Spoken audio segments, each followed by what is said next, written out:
and I'm excited to kick off Spec It Out, how to leverage podcasts to increase product specifications with you guys.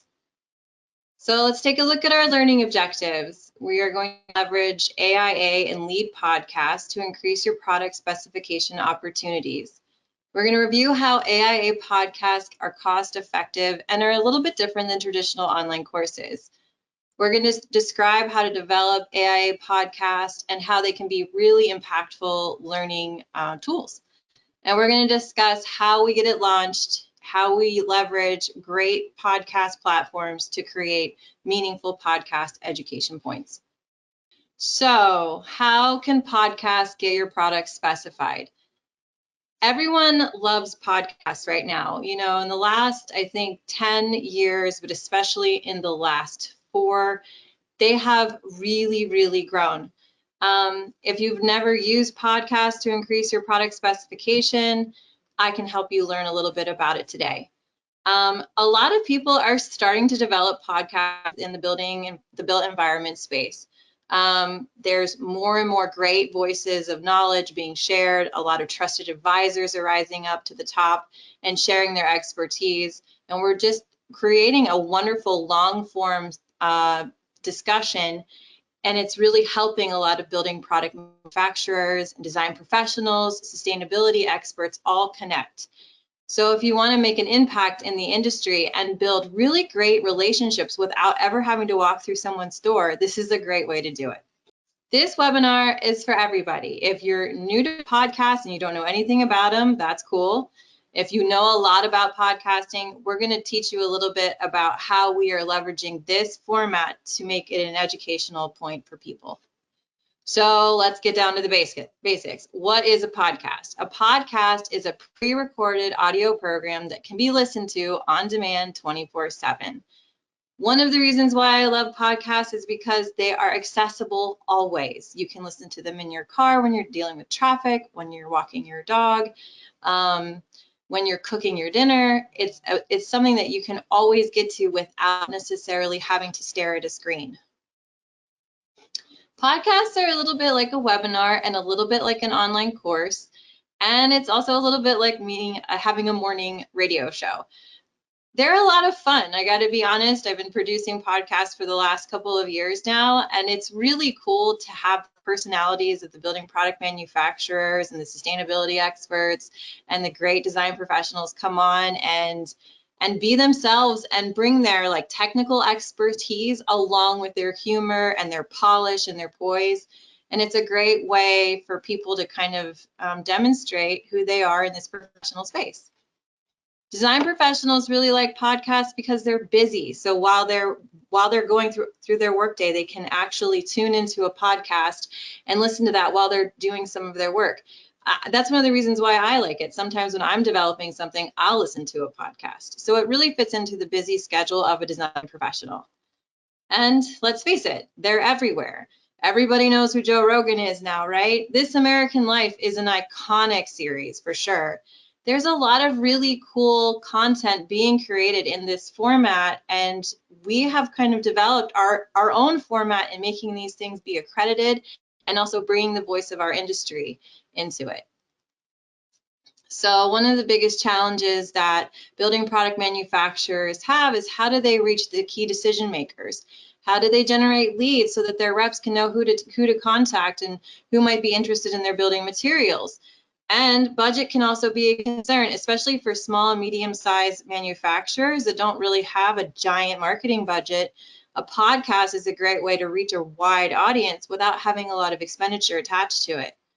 And we need to reach the tech experts, right? People that really understand the technical details. A lot of times I like to bring a tech expert onto the show, and that's always a really great share point for our listeners.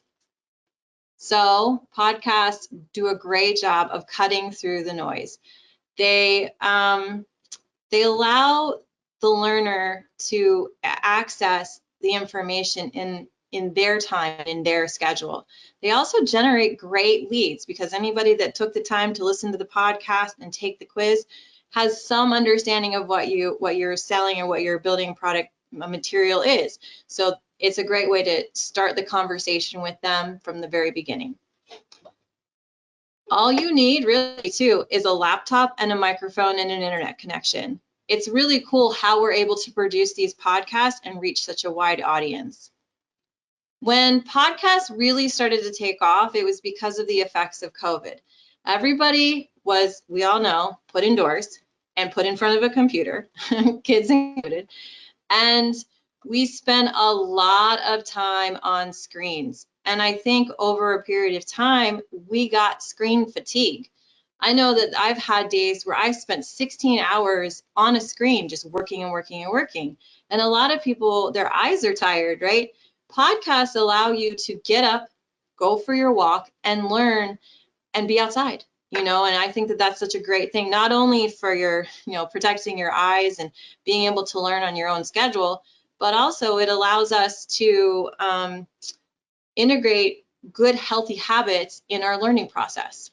So podcasts offer flexibility for specifiers too, right? Like I mentioned, walking, stuck in traffic, while you're working on something else, podcasts are there to help you learn and bring new materials. It could be that your podcast is being heard by a specification writer and they're sitting there listening to the material, and you know how that might integrate into a process. And you don't have to be on camera. So if you're a little camera shy, like I am, it's definitely a great way because we can just do an audio recording. We have played a little bit around with video recordings. We've done some in-studio work, so we are working on it. But right now it's audio only, so that takes some of that pressure off of making sure that you're camera ready and the lighting's perfect and all of that. So you don't have to be in a conference room either. Sometimes I wouldn't recommend a conference room because they can have a lot of really noisy acoustics. And everybody can learn without staring at that screen, and saving our eyes, like I mentioned, is really important. So what is it like to be on a podcast?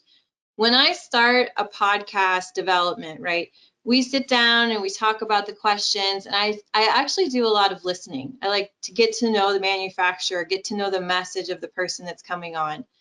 And then I create a list of questions and get that conversation point flowing. It is not scary. It might feel scary, it might feel a little intimidating, but my goal is to make it really laid back and like everybody is having a good time. If somebody is in the middle, like I've had a couple of times where somebody might be in the middle of answering something and they realize that they left a detail out, or they didn't get to integrate a really good point that they wanted to put in, we can always just retake it. It's not really a high pressure situation, and I really like to get to know my guests, so it's always great in that regard. What do we do with our metrics? So one of the things that we do when we have these course completion reports is we capture the name of the person, the attendee, their email address, and their telephone number, and we take those lead generations and share them with the manufacturer. That way they're able to make that contact point to see if they're interested in continuing that conversation.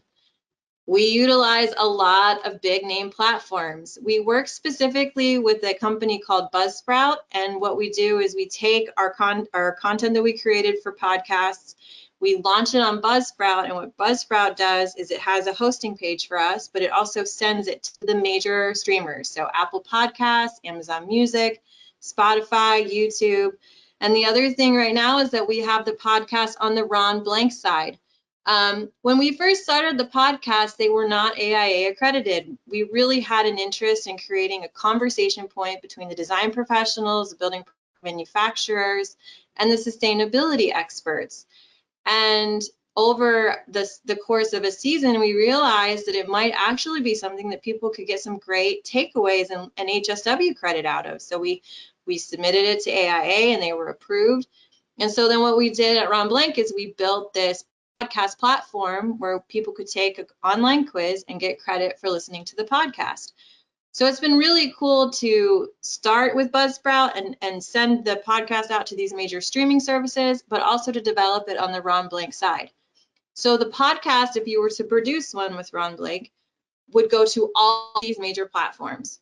In fact, a listener, if they prefer to listen to a podcast episode through Apple Podcasts or Spotify, for example, they could go listen to it that way. They could subscribe to the channel if they wanted, and then they could head back over to the Ron Blank site to list or to take the course and make sure that the quiz was completed. So it's a great way to like integrate listener preference and get the widest amount of audience members that we can. So what are our metrics? You know, how do we see a hallmark of success? We right now are averaging 150 to 300 design professional course completions in any given month. Topic and the time of the year definitely can create a different result depending on the participation. We have a platform of 70,000 subscribers, so this content is always readily available to them.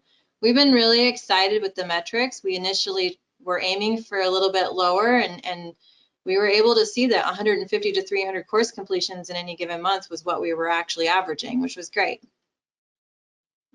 How do we create the podcast? Well, we take collateral, we record your conversation, we upload the podcast to the platforms, and then we promote the podcast as specifiers. And what does that really mean? Well, I have a development meeting and I listen to the story that you want to tell, and then I also go through the different requirements to make sure that we're following AIA rules, you know, that we're using non-proprietary information, and we just follow the guidelines to make it a really high integrity based course that has a lot of reward for the listener. And right now, content is king.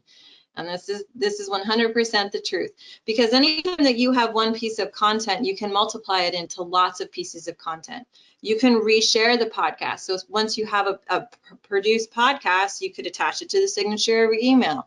You can share it on your own page. We actually highly encourage that. So if we produce a podcast and you have that, we'll do a social media campaign on that, and we'll also promote it in our email marketing campaigns. We'll do it on our website. But in addition to that, you're more than welcome to take that podcast and share it wherever you would like. It has a lot of legs, and there's clips that you can take out of it and you can make it your own. So what it does long term is it takes a conversation and turns it into credibility and trust, because we don't want to produce a podcast that doesn't have that in it. We want to create a trusted advisor conversation so that the building materials and the design professionals and the manufacturers and all the things that go into a great project design are able to have the best quality products and procedures available. And these conversations are key to that.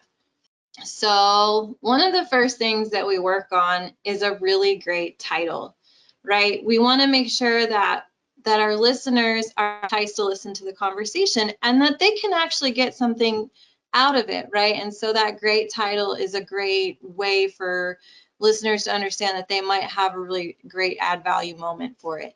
I think that was like 6 greats in a row. My apologies.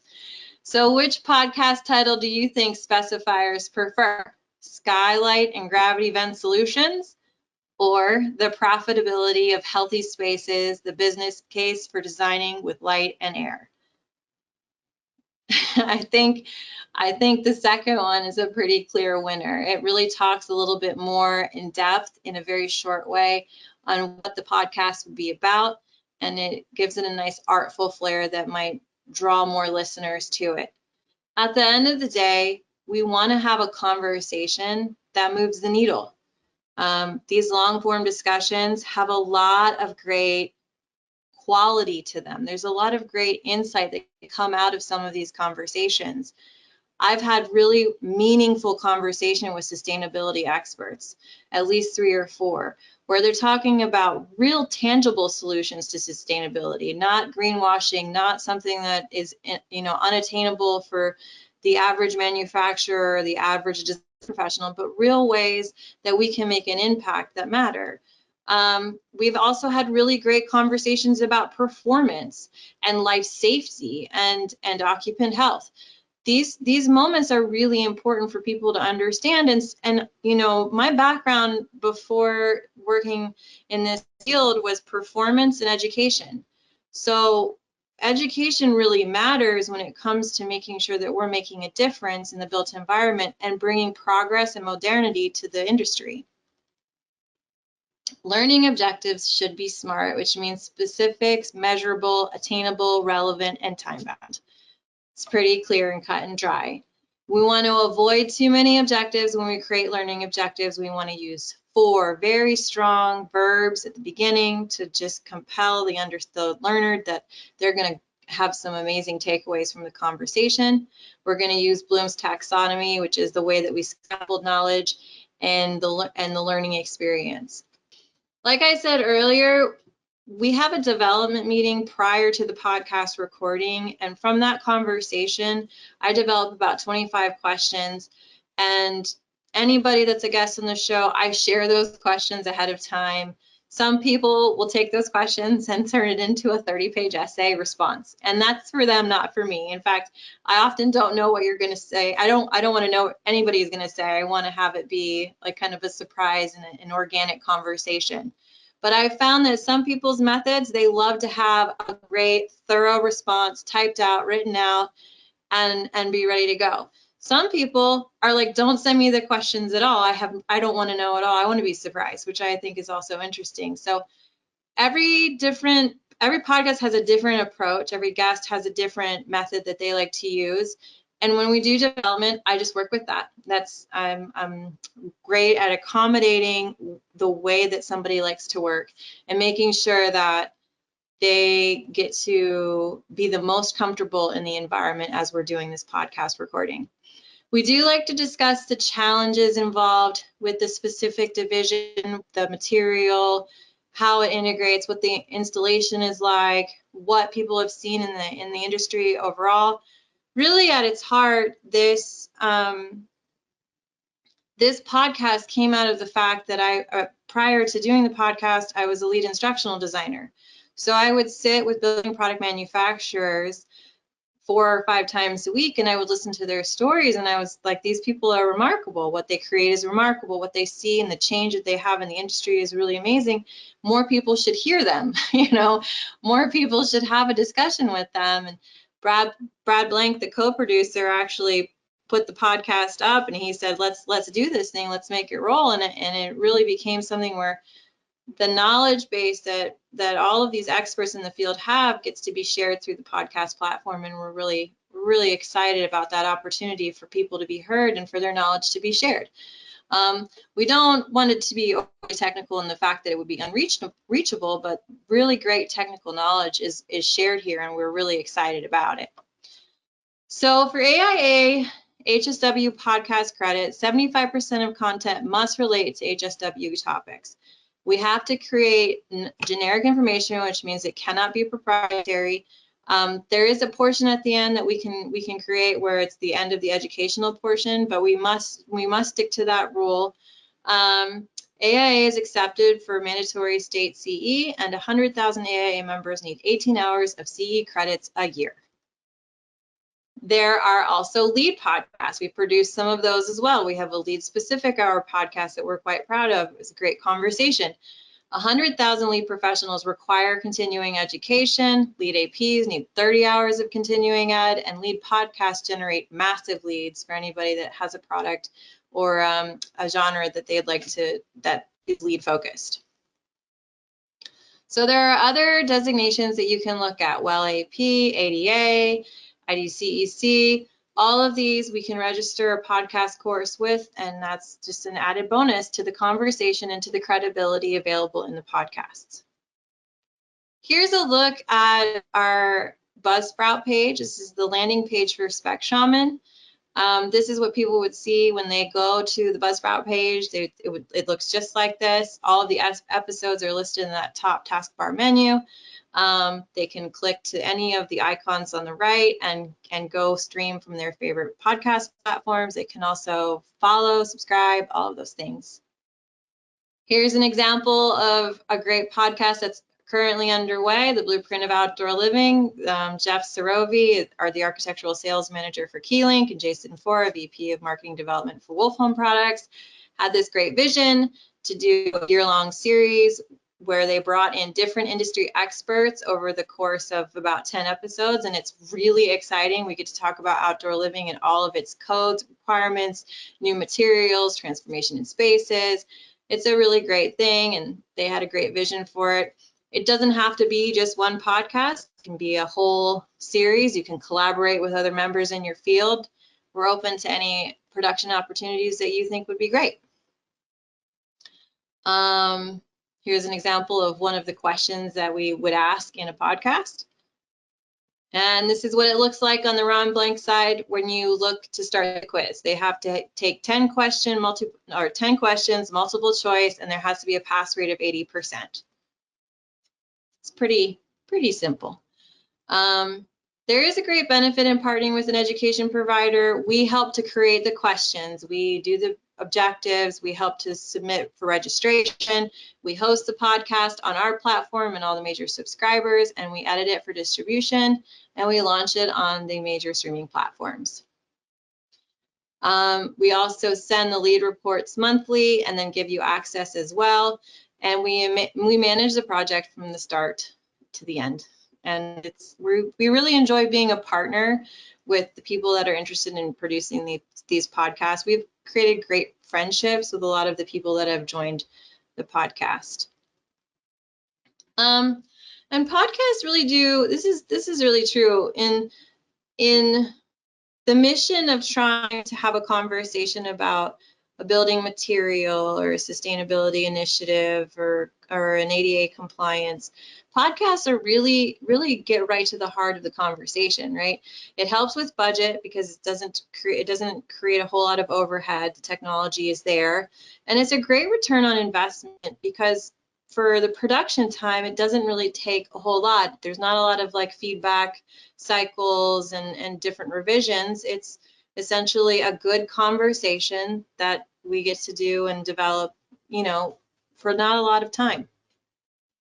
Podcasts are about 70% less expensive to develop than an online course, truth be told. And we don't have to create a whole lot of graphics for it. We do create some marketing materials that we share on social media. We definitely have them for the different platforms that we host them on. But overall, it's not doesn't require that much creation. And like I mentioned, it is a shorter development time and turnaround. And you don't have to be amazing at technology to do it. If you have a mic, and if you don't have a mic and need a recommendation, we can definitely help with that. And if you have a laptop and a quiet room, you're pretty good to go. We do the audio editing for it, we help distribute it, and our team handles, like I said, the distribution on the major streaming platforms. And you reach thousands of people. Like we've mentioned, there are 70,000 subscribers to advertise for the podcast, and that's the whole Ron Blank database there. So here's an example of one of our great podcasts with Matteo Christoph. It was on the customization and modification of door hardware. I have to say, I learned so much from Matteo. They are doing some amazingly innovative things. It was one of my favorite conversations that I've had. And this is what it looks like when we post it on social media. We do a tag of the guest and of the business, and then we post the episode image just like this, and we give name recognition for the guest speakers. And this is the analytics that you can see for this one post. I think within 1 week we had almost 7,000 impressions on LinkedIn, which is great. We had some reposts, some great reactions. And these things, if you want, some people, they have a little marketing budget of their own, and they can take it and post it and then boost it themselves and get more and more and more impressions. And there's definitely a correlation between impressions and listeners. That's definitely something that we've seen. There are some great podcast success stories. We've talked with Annie Bevan of Mindful Materials, Flora Cloud, Wolf Home Products, St. Gobain. It's been really exciting. SPC Alliance has done some great work and had a great vision on their door hardware and Division 8, different just different conversations about all of the entrance and access control that are going on. It's been really cool to work with SPC on their vision for their series. Here's an example of a great success story. We launched this little podcast on pocket doors called Shifting the Paradigm of Pocket Doors with a great gentleman named Harry Purdom, who just came into the American market. And to our surprise, it had 1,500 completions in 4 months, which is a pretty smashing success. Harry was a great guest. It was a great conversation about innovation in hardware and how, you know, taking something that a product that kind of like failed for a few decades and not being very reliable or durable, and they reimagined it, and we got to have a conversation about that. So that was really cool to see that podcast do so well. Similarly, Mateo Kristoff's podcast hit over 1,000. We've had quite a few podcasts break the 1,000 listener mark in a short span of time. The St. Gobain cementitious fireproofing podcast episode was excellent. That's a LEED specific hour course, and we had 1,120 completions in 3 months on that one. This is what a lead generation report looks like. So we have the names, the business addresses, and the different places that people work, so you can contact based on, you know, what those unique needs for those conversations will be. Like I mentioned, it's budget friendly. You don't have to be a tech expert. There's a great ROI attached to it, and there's the potential to reach thousands of people in a short span of time. So what are the rates and investment in doing a podcast course? The development cost is $29.99, and the monthly hosting is $399. So basically, the development cost is one of the lowest costs for any sort of AIA course or any sort of accredited course, and the hosting fee is there so that we can help maintain the podcast and continue to promote it and have it available for quizzes and course completions. The 3 major platforms that we work with are Ron Blank and Associates, Green CE, and Spec Shaman, which is the original name from Ron Blank and his great vision for how to help building product manufacturers make connections across the industry.